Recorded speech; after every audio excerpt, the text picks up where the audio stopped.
We always associate the Roman Empire with the scorching sun, olive groves, and the warm sea.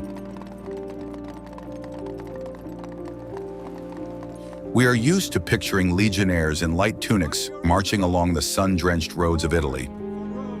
But the true history of Rome's expansion is far harsher and darker. The legions had to fight in Britain, Germany, and Dacia during the coldest time of the year.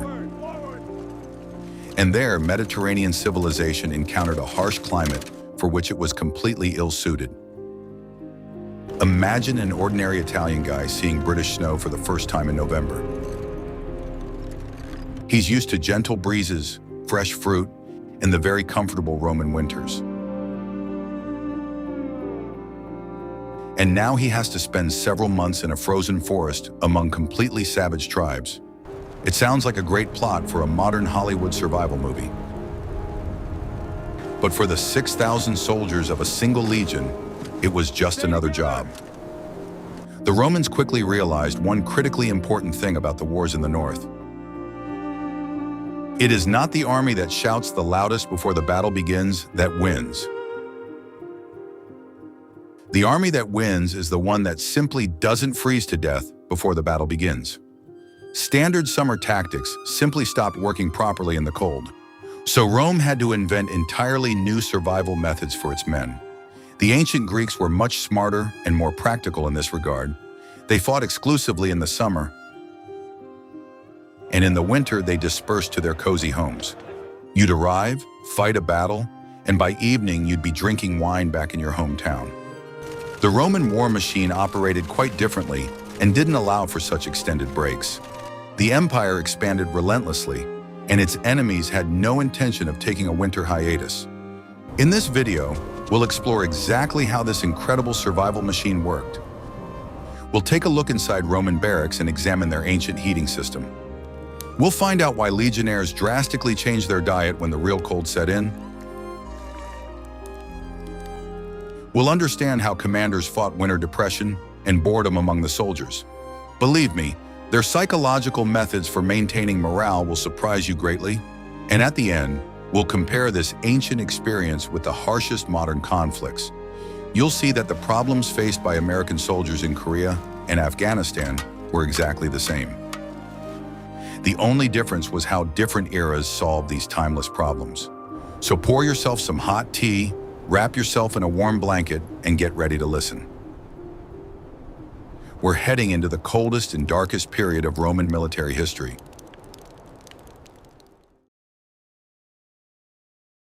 Crossing the Alps had always been a psychological barrier for the Romans, separating civilization from the wilderness.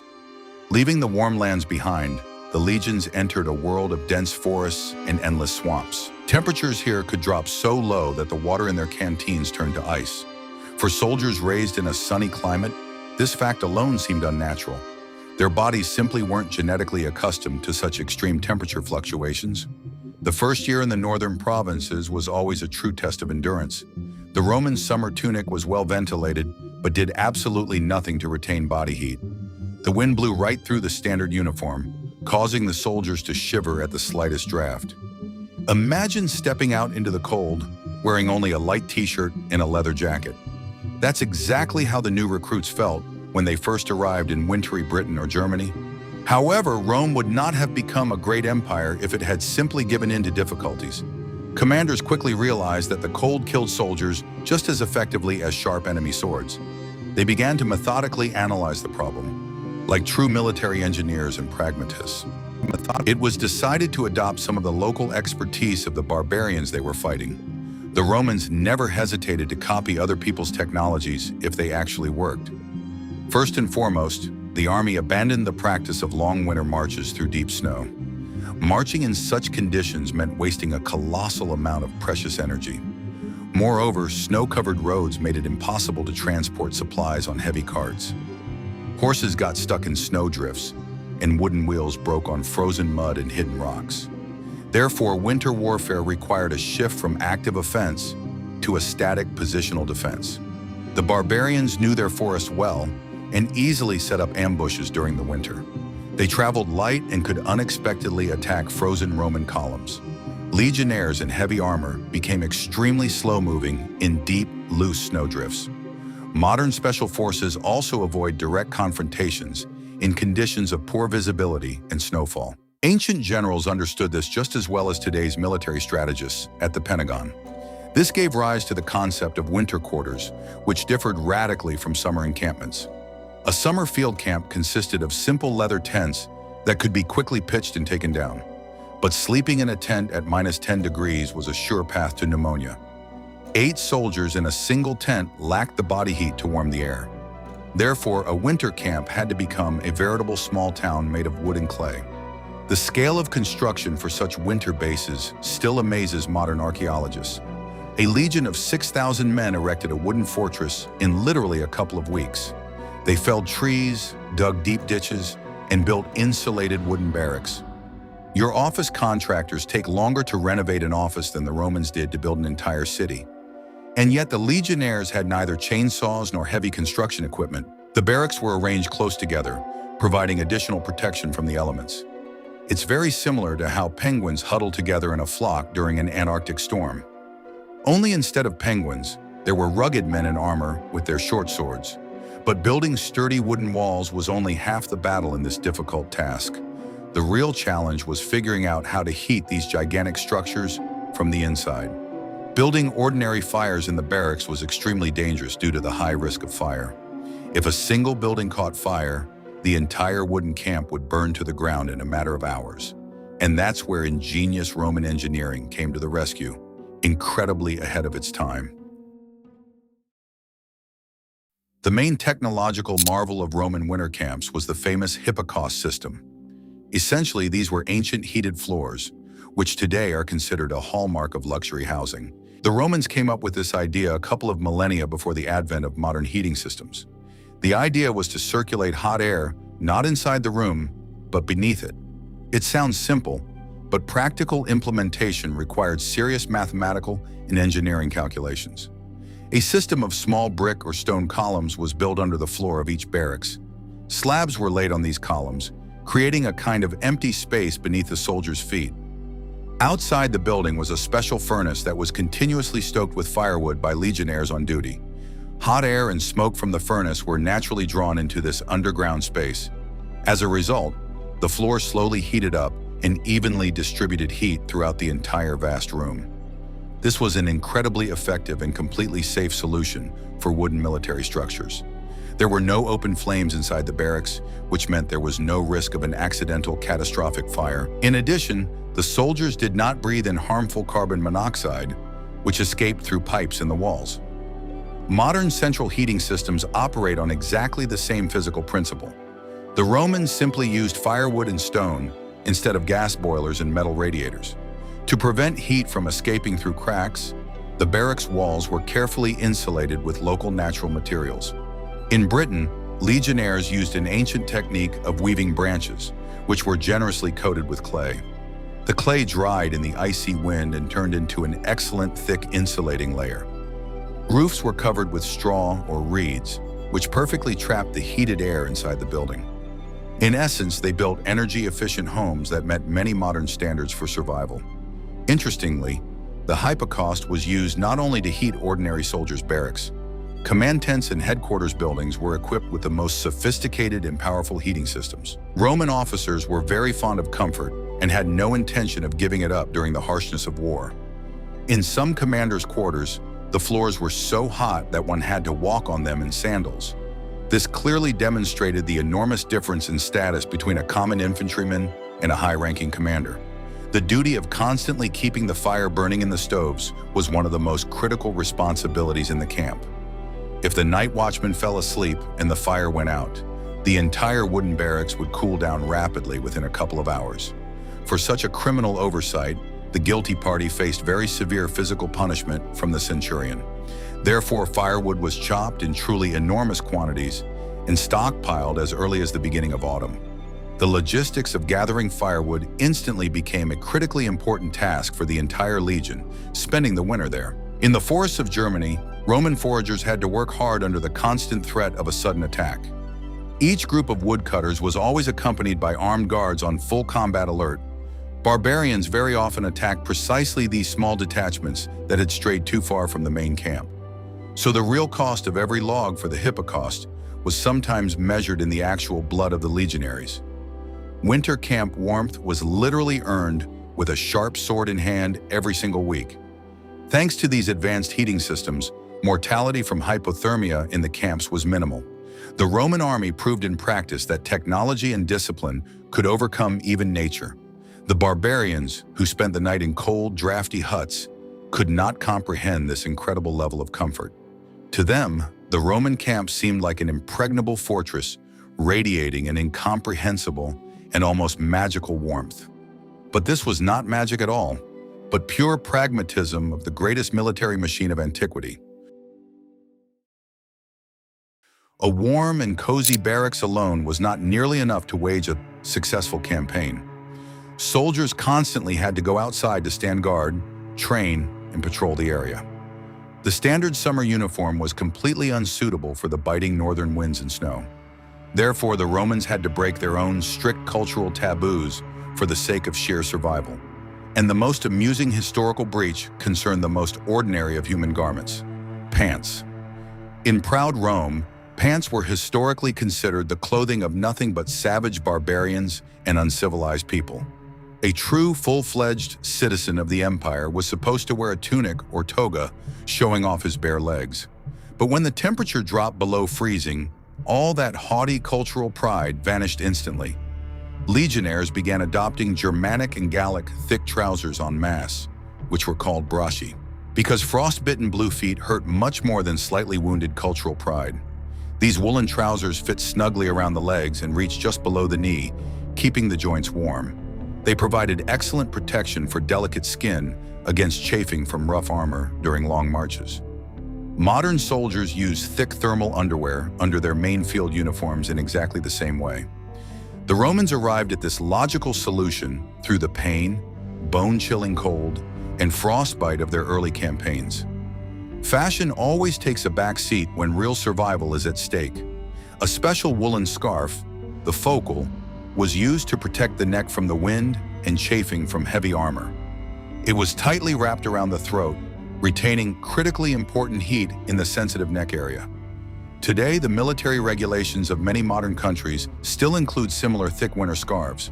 This is yet another incredibly simple yet ingenious solution that has successfully stood the test of millennia of warfare.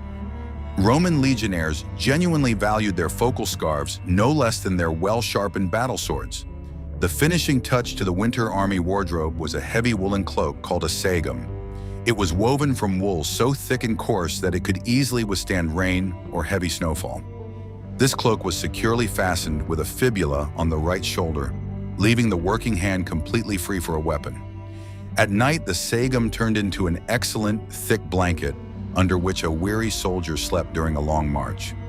In essence, it was a versatile, ancient sleeping bag that an infantryman always carried with him. High-ranking officers wore more expensive and warmer cloaks, often with hoods for additional protection.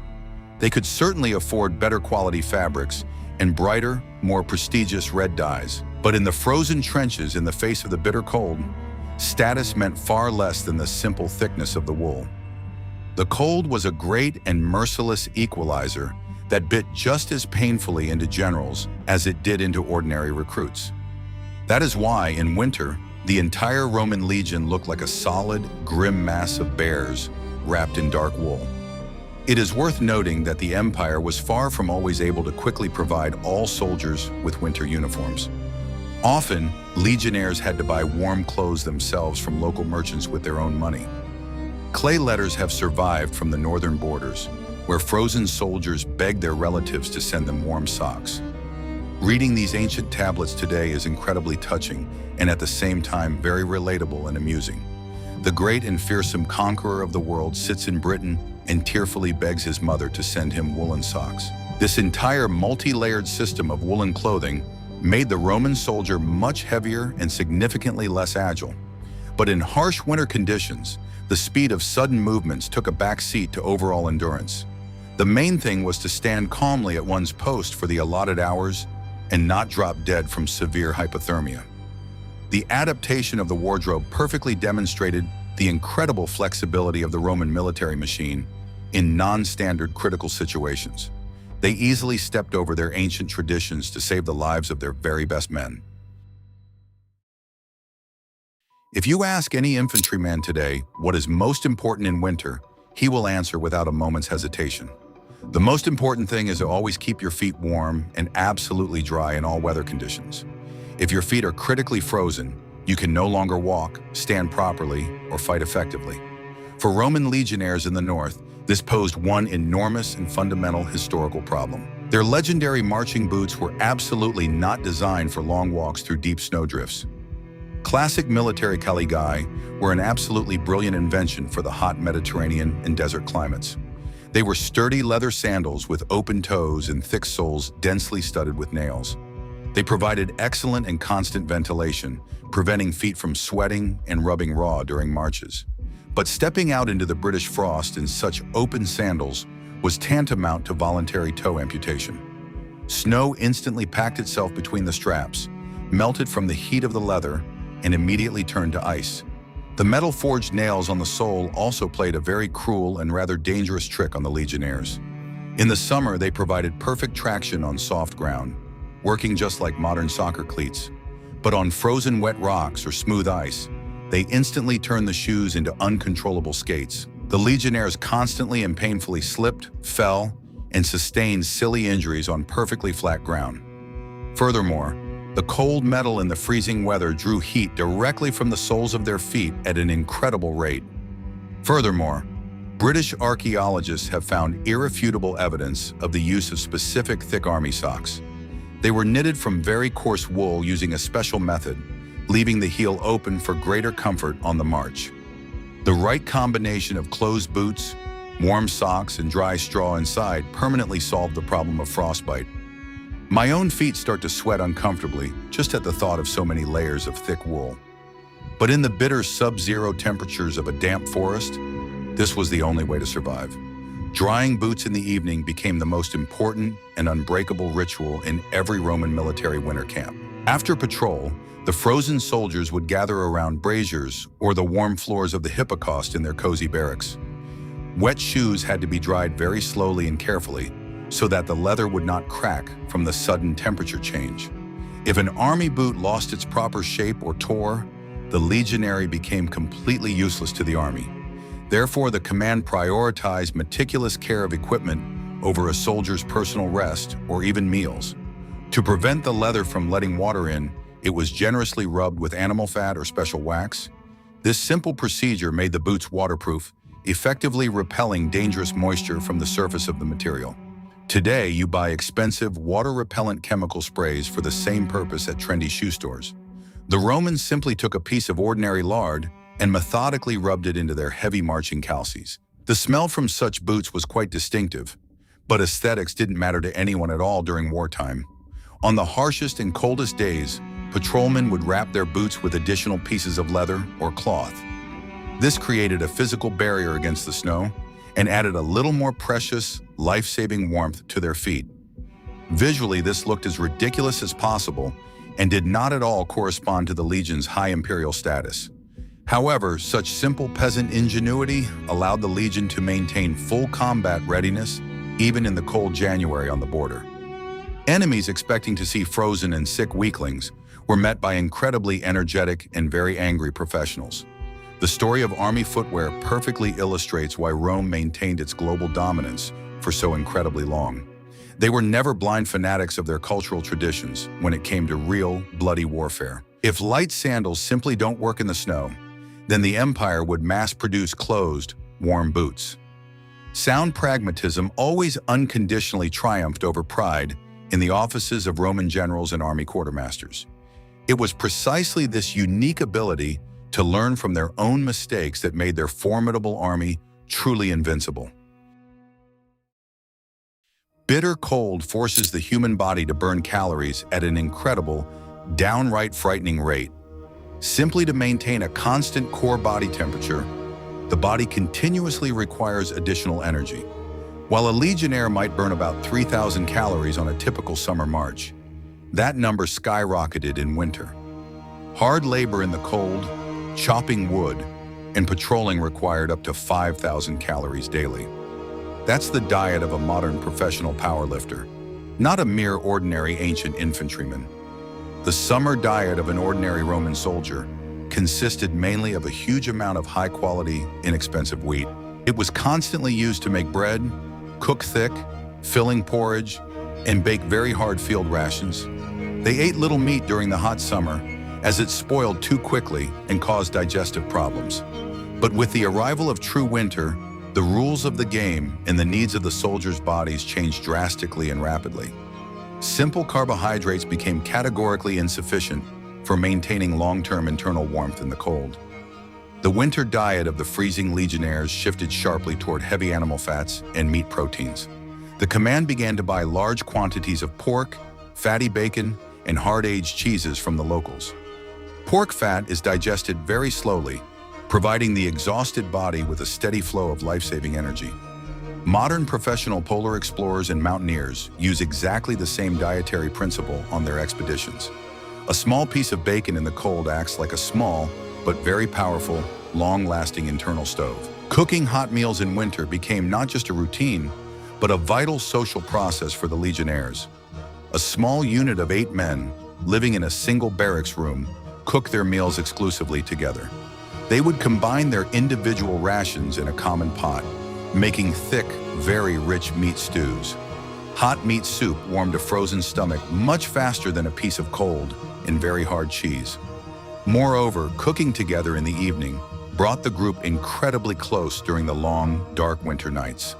The natural climatic conditions of the cold north were utilized for the long-term storage of meat supplies during the winter. With temperatures consistently below freezing, the age-old problem of food spoilage was naturally eliminated. Slaughtered animal carcasses were simply hung in unheated wooden warehouses or buried deep in clean snow. In essence, all of cold Britain or Germany turned into one giant, free natural refrigerator. This greatly simplified the hard work of logisticians, who no longer had to transport tons of salt. Nevertheless, unpleasant disruptions in food supplies did occur, especially during very severe blizzards. If mountain passes were completely buried in snow, a camp could find itself cut off from the outside world for weeks. For this emergency, a sacred reserve of hard grain was stored in the guarded granaries of every camp. This high-quality dry grain could be stored for years, ensuring basic survival in the event of a harsh, prolonged siege.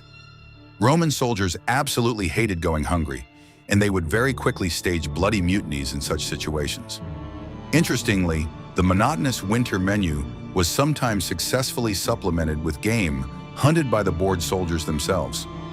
Hunting in the woods around the camp not only brought much-needed fresh meat to the soldiers' table, it also served as excellent training in stealth patrols and navigation in unfamiliar terrain. Officers encouraged such hunting expeditions in every way, as they provided a welcome break from the tedious winter routine. A large deer that had been shot instantly became a real feast for the entire small infantry unit. The diet of an ordinary Roman legionary in winter was as utilitarian as possible, yet incredibly scientifically sound.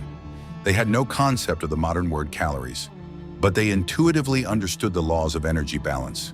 More severe cold meant more fat, more meat, and more hot, thick stew for dinner. This carefully calibrated approach allowed them to maintain muscle mass and high morale, even in the most bitter frosts. An army truly marches on its stomach, and in the harsh winter, it literally survives on it as well. The most terrifying and insidious enemy in the winter camp was not the cold at all, nor even hunger. The real hidden threat was the exhausting, utterly endless boredom of the long, dark winter nights. In the far north of Europe, it gets dark very early in winter and only gets light late in the foggy morning. The legionnaires spent 16 hours a day in the darkness and cramped, confined space of the barracks. For strong men accustomed to extremely active physical activity, this was true psychological torture. Modern psychologists call this condition seasonal affective disorder, or simply winter depression. The main symptoms include severe apathy, extreme irritability, and a massive drop in a person's overall motivation. When 6,000 well-armed men simultaneously fall into such a depression, expect real trouble. In a close-knit, confined group, the slightest domestic quarrel over trivial matters could instantly escalate into a bloody brawl. Therefore, the Army Command had to act as qualified psychotherapists for their stressed-out soldiers. The main and most reliable cure for boredom in the Roman army was always strict discipline and keeping the men busy. Experienced commanders would come up with any task, even the most pointless ones, just to keep the men occupied with something useful. Soldiers would obsessively clean and polish their weapons for hours until they were perfect, with a dazzling mirror-like shine. They endlessly and tediously repaired their boots, mended torn tunics, and counted the stockpiles of dry grain.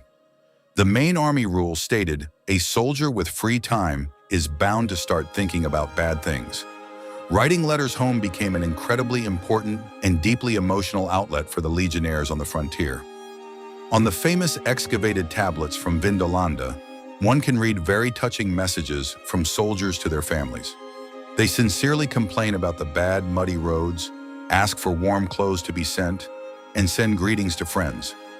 Writing letters in the agonizing wait for them created a comforting illusion of connection with a distant, warm, and incredibly cozy home. This ancient postal service was a vital, almost sacred element in maintaining mental well-being within the army. Standing night watch in the absolute pitch-black darkness of winter was a problem all its own. Standing on a wooden tower, while an icy wind cut through to the bone, was a severe test of the human spirit.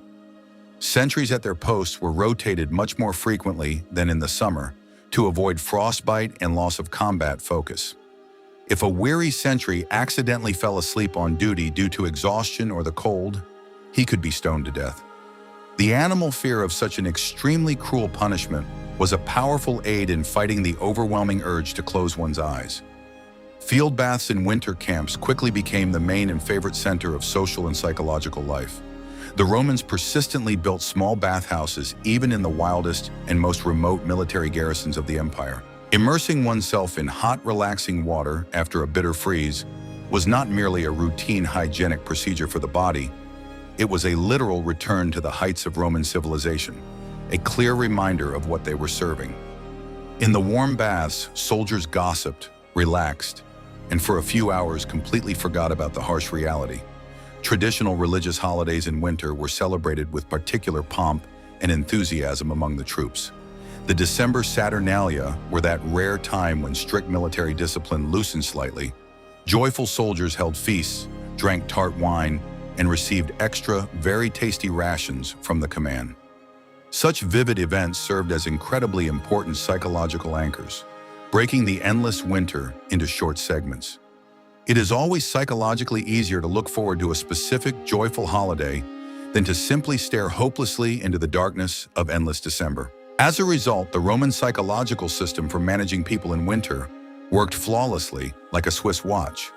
They pushed the soldiers to their physical limits, strictly controlled their leisure time, and provided small, controlled pleasures. This completely prevented gloomy, depressive thoughts from undermining the famous iron discipline of the renowned legions.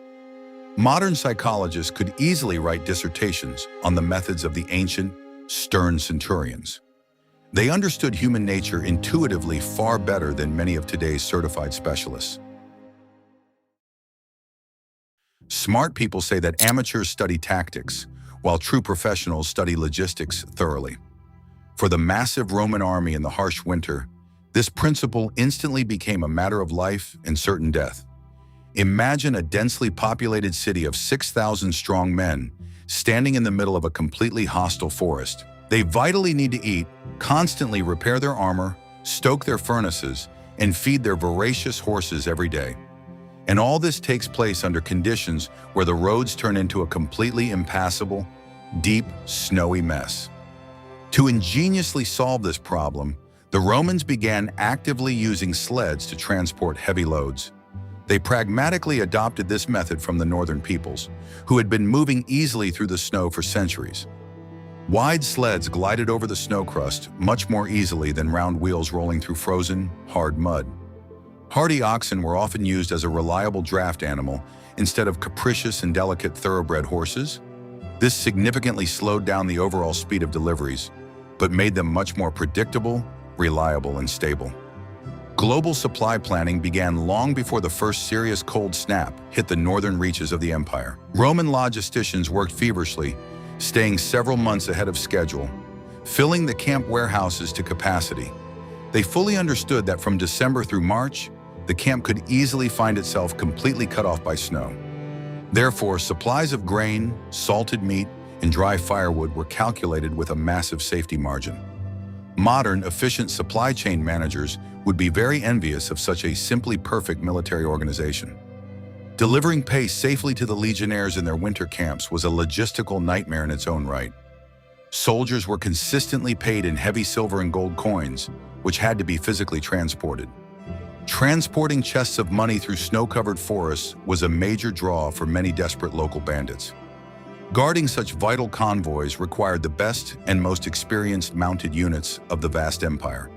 The loss of a soldier's pay could spark a bloody mutiny much more quickly than a temporary shortage of warm clothing. Sweet honey, pungent garlic, and strong wine were actively used to treat widespread colds. These products were purchased by quartermasters by the barrel and stored under very strict medical supervision. It sounds like a rather strange culinary recipe for a marinade, but it actually worked very well as an antiseptic. Garlic powerfully boosted immunity, and honey soothed sore throats after long shouts of commands in the cold. Ancient field medicine relied exclusively on practice, and this practice actually saved thousands of soldiers' lives. The time factor in winter played a completely different, far more important role than in summer military campaigns. Due to the extremely short daylight hours, any movement of valuable cargo had to be planned with incredible precision. If a convoy failed to reach camp before dark, it ran a high risk of freezing to death in the forest. Therefore, small, heated way stations were built along long supply routes to provide safe overnight shelter. This dense network of supply points became the solid foundation for many future major European cities. Close cooperation with local tribes also became a critically important part of the logistical chain of survival. The Romans very often bought or brazenly seized winter supplies from the inhabitants of nearby barbarian villages. Sometimes it was simply more profitable for the barbarians to sell their surplus grain to the Romans in exchange for the empire's fine silver. This created a rather strange symbiosis, where mortal enemies traded peacefully with one another during the cold season. Money in the bitter cold worked diplomatic miracles, where sharp swords proved utterly powerless. This entire massive logistical machine ran completely smoothly thanks to Rome's incredible bureaucracy. For every piglet or sack of grain distributed, a clay or wooden tally tablet was meticulously prepared. Strict accounting and control allowed commanders to know with absolute precision how many days the camp could hold out under siege. It was this incredibly tedious record-keeping, not flashy cavalry charges, that won the long, grueling winter wars. Without their tedious quartermasters, the great Roman legions would quickly have turned into a crowd of starving, freezing, ragged soldiers. You might naively think that all these ancient problems have long been solved by modern high technology, that today's soldiers have fast helicopters, satellite communications, and electrically heated jackets. But if we take a closer look at the brutal wars of the 20th and 21st centuries, the picture changes dramatically. It turns out that nature remains the most brutal and unpredictable enemy for absolutely any army, and modern generals regularly step on the same snowy rake as their ancient Roman counterparts. Take, for a striking example, the famous Battle of the Chosin Reservoir during the Korean War. The U.S. Marine Corps faced monstrous cold there, with temperatures dropping to -40 degrees. Their much-vaunted high-tech weapons quickly froze solid and categorically refused to fire at critical moments of the battle. The gun oil in the rifles turned into thick glue, and the radio batteries died within a couple of minutes. Ancient legionnaires with their incredibly simple iron swords would have been far more reliable in such conditions. Like the Romans in Britain, the frozen Americans in Korea faced problems with footwear and frostbite. Standard lightweight army boots did absolutely nothing to retain heat in the deep, icy Korean snow. Thousands of soldiers suffered severe, disfiguring frostbite on their feet simply because of poor and ill-conceived equipment. In a panic, they had to wrap spare foot cloths and sleeping bags around their legs just to survive. Roman legionnaires who stuffed their leather boots with straw would have understood these unfortunate modern soldiers perfectly. It's very interesting to compare approaches to heating living quarters at military bases of the past and present. Modern tents are heated by powerful diesel heaters, which are very noisy and consume tons of fuel. If logistics suddenly break down and the diesel runs out, the tent cools down in a matter of freezing minutes. The Roman stone hypocaust, fueled by simple firewood, was a far more reliable and self-sufficient solution in this regard. Firewood could be easily chopped in the nearest forest, whereas scarce diesel cannot be obtained in the forest at all. The diet of modern soldiers in winter is also adjusted according to the long-known ancient Roman rules. Modern Arctic rations contain significantly more calories, fats, and sugar than regular summer rations. Armies around the world fully understand that in the cold, the body burns fuel at an alarming rate. Instead of a piece of lard, soldiers today are given sweet protein bars and peanut butter in tubes. But the physiological essence of this metabolic process has remained absolutely unchanged since the time of Julius Caesar. The tactics of surprise ambushes in winter forests have also undergone almost no fundamental changes over the centuries. Barbarians in Germany patiently waited for the Roman column to stretch out along a narrow snow-covered path. In exactly the same way, modern Afghan guerrillas attack supply convoys on winding winter mountain roads. A heavily armed regular army always becomes an extremely unwieldy target in deep, loose snow, and no amount of high technology can fully compensate for this fundamental lack of combat maneuverability. The only difference is that the Romans accepted these harsh conditions as an inevitable norm. They certainly did not complain to the press or expect a quick evacuation by rescue helicopters. If a legion retreated to its cold winter quarters, it knew for certain that no help would come until spring. This fostered a very special, incredibly tough survival mentality among the ancient military professionals. They relied only on their loyal comrades, their shovels, and their sharp, short swords. The history of Roman winter camps is not just a boring story about military architecture or logistics. It is a stunning historical testament to humanity's incredible ability to adapt to the harshest conditions. A Mediterranean civilization that thrived in the heat, born under the bright sun, managed to conquer the icy expanses of Europe. They did this not through magic, but through iron discipline and cold pragmatism. The Romans turned the struggle for survival into a science, standardizing absolutely every step of their winter routine. We often imagine ancient people as primitive, lacking our knowledge in modern technologies. But their solutions to problems of heating, winter clothing, and diet seem absolutely ingenious even today. The hypocaust system is still rightly considered a masterpiece of engineering and thermal technology, and the principles of proper layered clothing that they applied are used by modern extreme hikers. The ancient world was far smarter than we have arrogantly grown accustomed to thinking in our comfortable modernity. The main lesson we can all learn from the experience of these frozen but stubborn soldiers is extremely simple. The one who is best able to endure the tedious routine and daily hard labor always wins. Roman generals won the winter wars not because their soldiers were fearless superheroes. They won because their soldiers methodically chopped wood and cleaned their boots every single day. Flashy heroism in the cold is only needed where basic, tedious training has completely failed. For 6,000 men in a single camp, winter was an endless test of coordinated teamwork. If one foolish man failed to close the barracks door, absolutely all of his comrades would freeze. If the sentry fell asleep, the entire camp ran a high risk of being slaughtered by local savage tribes. This harsh collective responsibility united the legions more strongly than any of the commanders' fine patriotic speeches. They survived together, or froze and died ingloriously in these forests, one by one.